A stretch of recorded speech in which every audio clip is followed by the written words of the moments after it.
Talk about consistent. I watch this guy consistently, game in, game out, practice in, practice out.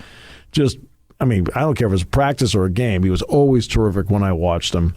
Trace McSorley, welcome. Great to have you back. Hey, Steve. Appreciate you having me back on here. Hey, by the way, I think your dad just had a birthday, right? Yeah, he did. Yeah, good. Yeah, last week. Yeah, good. Wish him my best, okay? Yeah, no, I will for sure. Awesome, I appreciate that. Awesome guy. All right, you're watching the Super Bowl. When you watch a game, and you're not playing in it, do you watch the game as a quarterback or do you watch the game as a fan? I try to watch the game as much as a fan, especially when I'm not playing, because so much of what I'm doing is trying to dissect and watch the game from a quarterback's perspective. So when I can, I do try and just watch it as a fan. But it's hard not to a little bit. You get into that. You're just so used to watching film and games up on the projector, and you're constantly you have your rhythm and what you go through and the process when you're watching film. And it's hard to, when a game's on TV and you're just watching it as a fan, it's hard to not slip into that a little bit. So definitely try to just enjoy it and watch as a fan, but I'll catch myself every now and then, seeing something and trying to dissect it. All right. So take me from a quarterback's point of view. When Stafford and the Rams start the 15-play drive, when you're in that spot and you're in that huddle, and you pretty much know this is probably it, even though there's 5 minutes to go, whatever. What is your mindset as a quarterback? Are you play-by-play? Are you 2 plays ahead? Take us through what you're thinking. Yeah, you want to be able to anticipate, obviously, what the defense will do, but you can't trying to think too far ahead. You'll miss something during the play that you're in. So, really kind of just got to take it one play at a time, and really just situationally think about what you're going to run into. You might run into a 2-minute situation here. There's a chance at that point in the game you got to deal with a 4th down play. So a play where you got to have it. You might end up dealing with down the line of the drive, having to think, conserve time, get chunk plays. You'll need to. So those type of things, those situations, you'll have already gone over with your coach probably ahead of time. But those are some of the things that situationally you got to be prepared and understand what could happen. But when the plays are coming in and when you're playing the game, you just got to focus on the play ahead and take what's there, stay ahead of things, and not get behind the sticks. And that's the thing in that situation that'll really kill you. So those are some of the things that you just think about. Now here comes an out of left field question for you. In college, in pro football, you obviously have a helmet. They can talk to you. And I think they can talk to you up until 15 seconds on the play clock or something like that. Yep. Right? In college football, they have to signal the plays in, or however they want to do it. Should college football have transmitters and helmets for quarterbacks? I think it's definitely been something that I've enjoyed. I think it's made it a little bit easier. Yes. Having that headset in there. I think it's definitely it's got pluses and minuses to it, but I've enjoyed it. I like having the headset in there and being able to, just get the play call that way. Even if you do want to signal something, it still comes in and you signal it out. Yeah. So there's that. I think it's something that is one less thing you got to think about is you don't have to sit and go over signals, at signal meetings and stuff like that. You kind of just have to, it'll come up when it comes up, but it's not a huge part of your game plan. So I like it. It's just, it'll be one other thing that the NCAA and the conferences will have to monitor. Someone's got to be there, just the logistics behind it all. How do you shut it off? How do you keep the frequencies clean?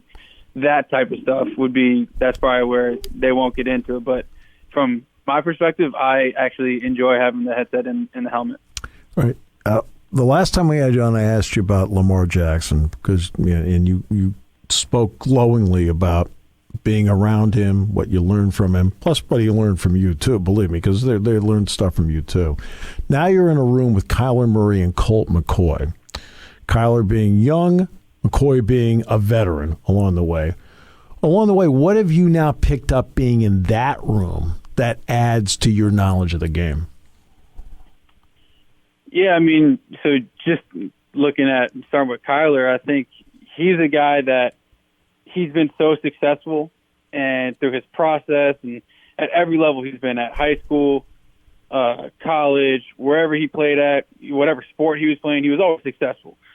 So really just seeing him and the standard he holds himself to, how competitive he is, everything for him is competition. There's always a winner and a loser, and he holds himself to that standard of always winning. And I think that's something that you have to be able to be around it and see it to understand exactly what the level is. And then really just how he sees the field, how he's able to manipulate defenses. That type of stuff is something that I think, I'd seen before, but seeing how he does it, it's definitely something that I've been able to learn from. Mm-hmm.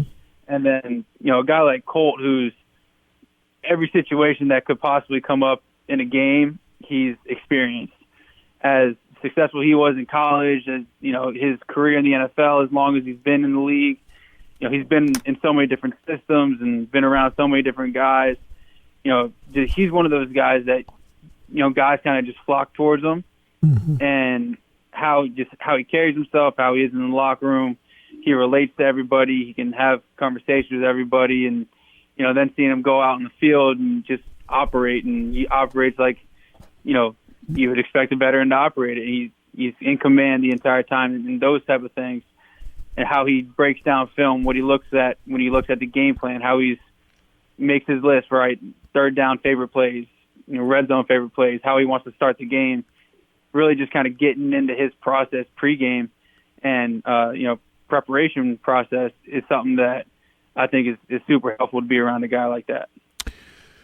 Talked with Grant Haley the other day, and of course Grant was with the Giants, and then he was with the Saints, and then he ended up with the Rams. And I've said many times on this show that I think the guys I admire more than anybody else are the guys that have the ability that always keep their career alive. Grant's been able to keep his career alive. He has a Super Bowl ring. Other players I can cite along the way, Nate Stupar here from State College, he's spent 8 years in the league. You're keeping your career alive. Every time I turn around, you're someplace. So now you're with Arizona. What does it take every year for you to always make sure that you're keeping your career alive and keeping yourself relevant for organizations to say, we need to have him be a part of us? I think there's things that you kind of always have to be able to bring to the table, and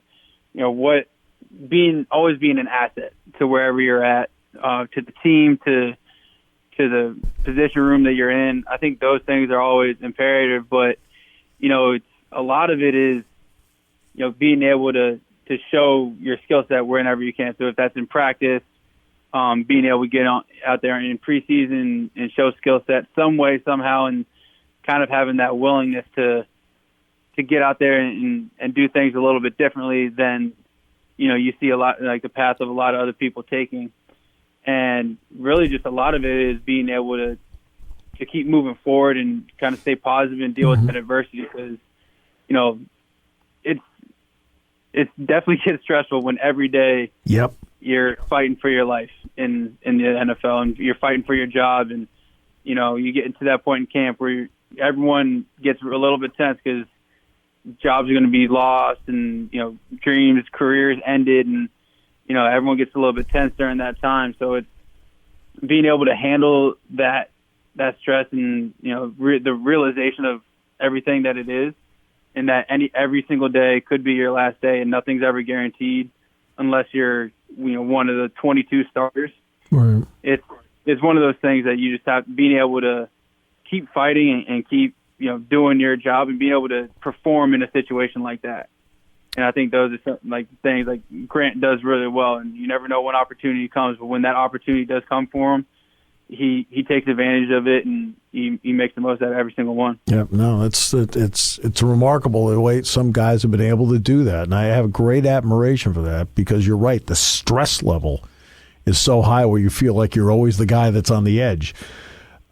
you've been through a John Harbaugh system. You've been through Cliff Kingsbury. Give me the positives of both that they bring to the table as a coach that you like.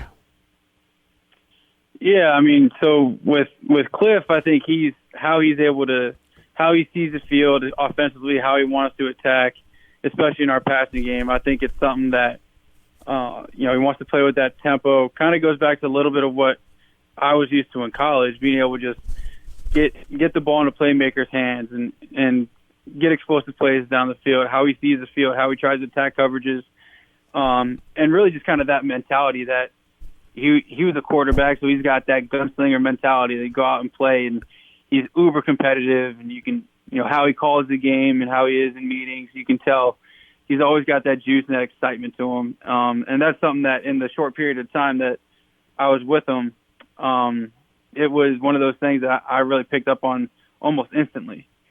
And then with, Coach Harbaugh, how he, carries himself, everything for him is no one's going to outwork him. Mm-hmm. And no one's going to outwork, his team and everything like that. So, everything we did was, they always had a saying, like with the Ravens, was always more, never less.